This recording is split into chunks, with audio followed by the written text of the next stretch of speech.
Hi guys, I just wanted to pop on quick tonight and do a throwback Thursday to 2014 December Daily. Last year I used Pink Paisley Merry and Bright collection, including the 8x8 album that's got this beautiful star on the front. Here's my title page, The McClellans, that's my last name, Merry Christmas 2014.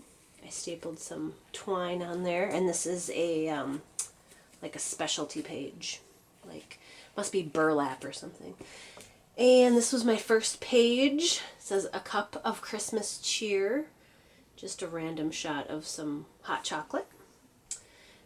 Here we have some professional 4x4s of my daughters. We go to Target every year and just do a package studio deal.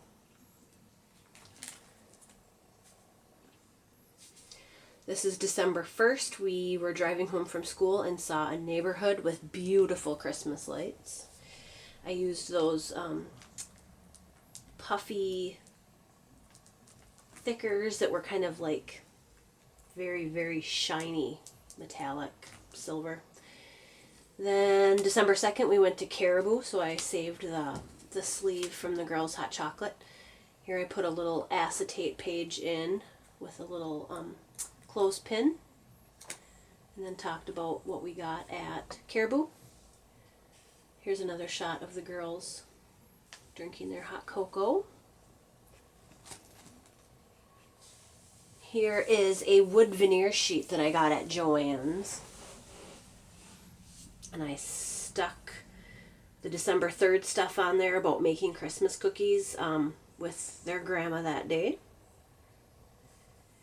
Here is December 4th. This was the first day that I was sick with the flu. I think between the four of us, we were sick a total of 10 days, so we lost an awful lot of December last year to the flu. So this year we were very sure to get our flu shot nice and early. I just wrote on here that by December 4th, I was officially patient zero. I was the first one in my family to get sick, so they were jokingly calling me patient zero. So, because we were all sick, we did not get a whole ton of pictures from about the 4th to the 14th.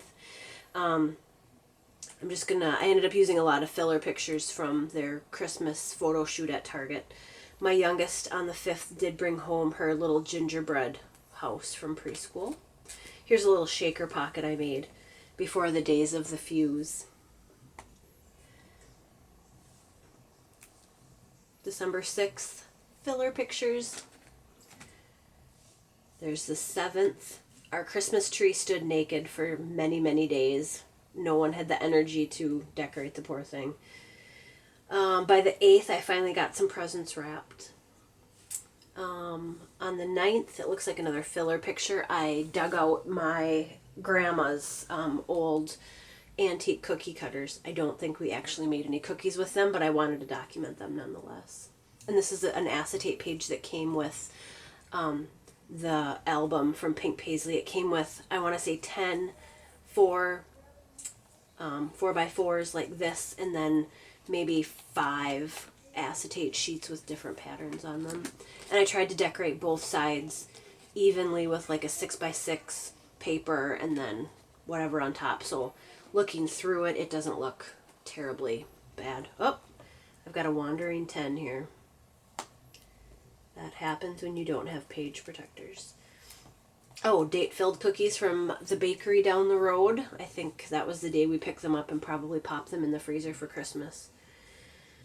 December 11th, finally decorating the Christmas tree. Had to get one of those out of focus, super popular tree pictures from last year.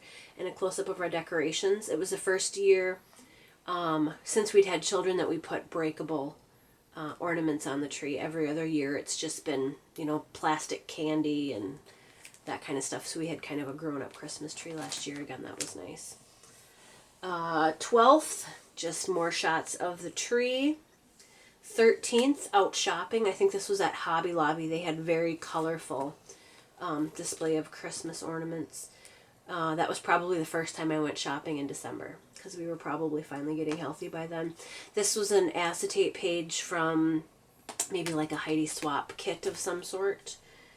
Here's another shot of inside of Hobby Lobby. We went on the Santa train in downtown St. Paul at Union Station.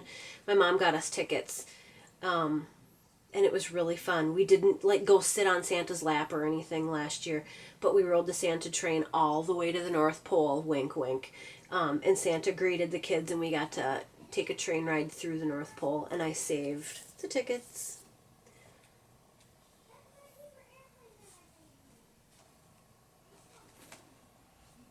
Here's another piece of that like wood veneer paper stuff from Joann's. They got to write letters to Santa on the train. I used the glitter stickers. I had just a heck of a time finding those. They were sold out everywhere. I can remember that. Here's another acetate piece of the girls with Santa on the train. This was also from the Heidi Swap kit of some sort that had a few acetate pieces and a few burlap pieces. This is still the 14th on the Santa train. Me holding the tickets. This is a picture of the North Pole. Put a tag in there. 15th, sent off Christmas cards. 16th, got the rest of the presents wrapped. Here's another acetate one. This looks like Christmas shopping and eating lunch at Potbelly on the 17th. Oh, the 18th I used a filler. And there were in the same country shepherds abiding in the fields, keeping watch over their flocks by night. I wanted to get something religious in there. We are religious. And I did want to point out that that is the reason for the season in here, not just Christmas cookies and ornaments. The 19th, we got to celebrate Christmas with my husband's parents, and she plays piano and organ, and she had absolutely amazing glass ornaments on her tree that were music notes, and it was just gorgeous. On the 20th, I made 148 mud balls. This was my grandma's recipe, cut out of a newspaper in 1978, and they're called mud balls, and they are absolutely amazing. They are my signature cookie every year, and everyone begs for them and ends up, getting a dozen to take home when they come over. Looks like we probably went to church that morning. There's my oldest in some church clothes. And, it says, Dad took Bella to church on Sunday. We had planned on having family over for Christmas, but Chris, my aunt, was getting sick, so the flu really moved through everyone.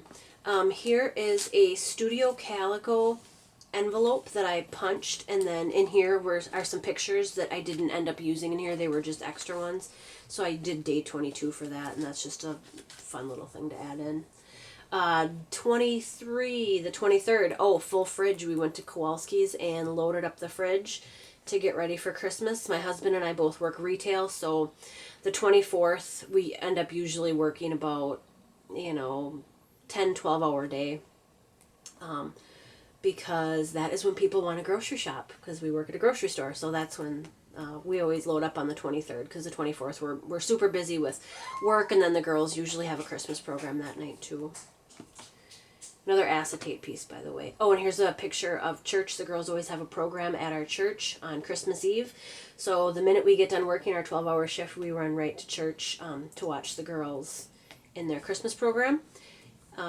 Here are the girls in their cute little dresses at church on Christmas Eve. Afterwards, we come home and unwrap some presents and have dinner.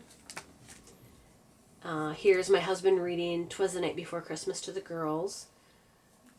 Here's the mud balls and milk that we left out for Santa. And here's the morning. They got dress-up clothes and markers, all kinds of fun stuff like that. And then we celebrated with my cousins. And then here's just a shot of some of the yummy food. My husband's mom made, what is that? Some big hunk of meat. Prime rib. And then the very last page is an acetate page of one of my favorite shots of the girls wearing some really cute hats. Every year whatever I put them in, they always have to have some sort of cute matching hat. So that's what it was. Well, thanks so much for tuning into my Throwback Thursday December Daily 2014, ladies. Have a good night. Bye.